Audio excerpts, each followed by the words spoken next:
A middle-aged carpenter stood in front of a door. He could look and see where the people's dog had pawed at the door, trying to get the attention of his master. The carpenter could see where hinges had been ripped out and raised and reconnected.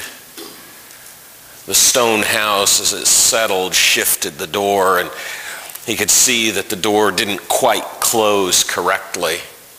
So he ran his hand up the door jamb. He could feel the weathered wood from the seasons, the rains, the heat, the dryness. And the carpenter thought to himself, how many doors like this had he changed in his lifetime? Oh, he wished that he could do new construction.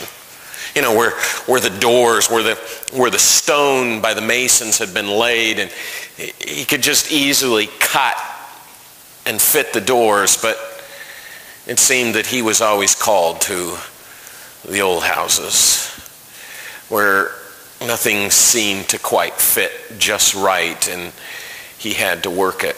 And as he ran his hand up and across the lintel, you could look at his hands, weathered and worn like the door. You could see his thumb and remember the times that he'd hit it with his hammer. And it reminded him of the pain of his life. You know, when he was a young man and he was a journeyman carpenter and he was learning the trade from the master. He had dreams of what a success he would have. He got married. He had his sons and his children. And then he thought how his wife had died. And now he was alone, left to his craft.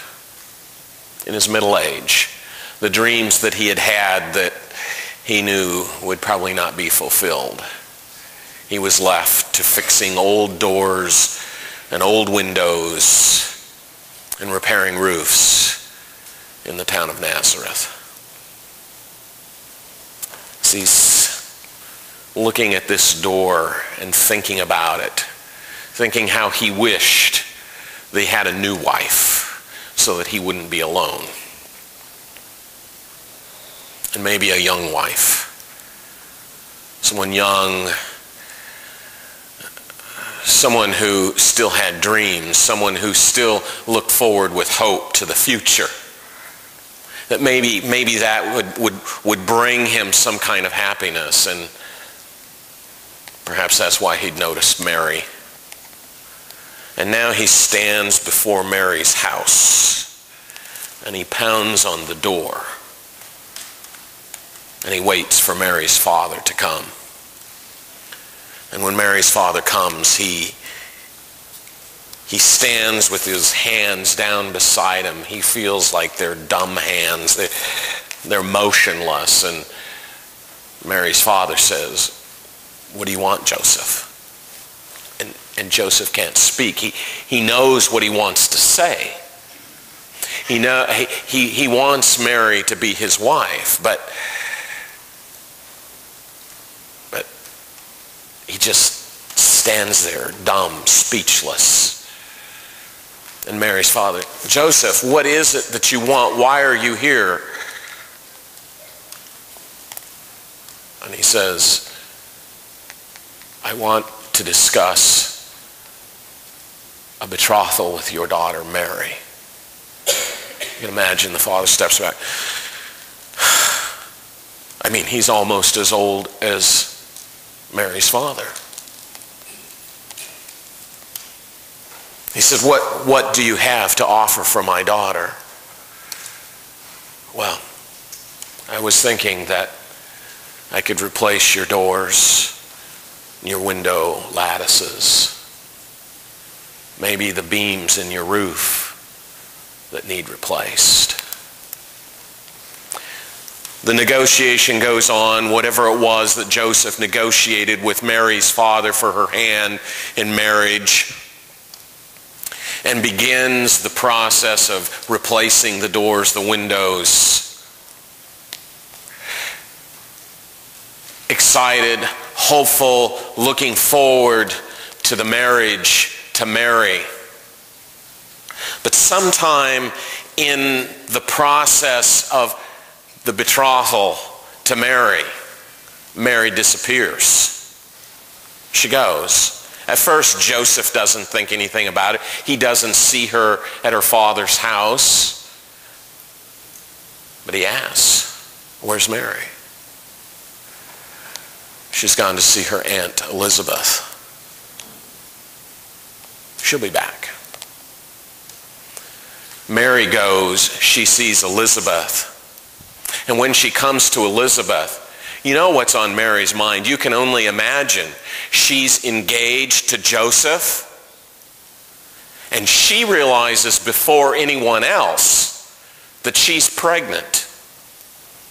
What happens to pregnant women who are not married then? Stoned in public? Humiliation? What is Mary going to do? What does Mary say? Can she talk to her father? Can she tell her mother? Who can she talk to? What would you say? But when she comes to her Aunt Elizabeth, her aunt says, "I understand, I know." And Elizabeth tells Mary about how the angel had come to her.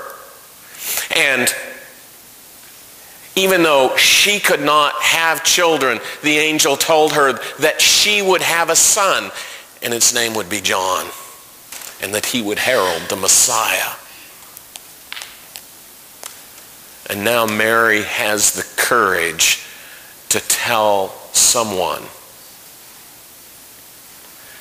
about how the angel had come to her and said that the Holy Spirit would overshadow her and that she would conceive and have a son. And he would be called Emmanuel, and he would save his people from their sins. Mary returns home. She has a little hope. Her Aunt Elizabeth believed her. Her Aunt Elizabeth didn't think that she was making it up about an angel that had come to her, that in fact it was something else. She believed her. Maybe would Joseph believe her? You can see Joseph. She's been gone. He hasn't seen the woman of his dreams, his love of his life, the thing that in his midlife has made him once again excited about living. He sees Mary. He smiles. Does he embrace her? Or does he just see her? And Joseph knows that something has happened. And Joseph knows he's not responsible. He's not the father. Can you imagine the pain in his heart? As he goes home that day and he lays in his bed and he thinks about this betrayal by the one he loved, the one he had chosen to be his wife, the one to take care of his children, the one to perhaps once again start a family with, to start his life over again, to make his dream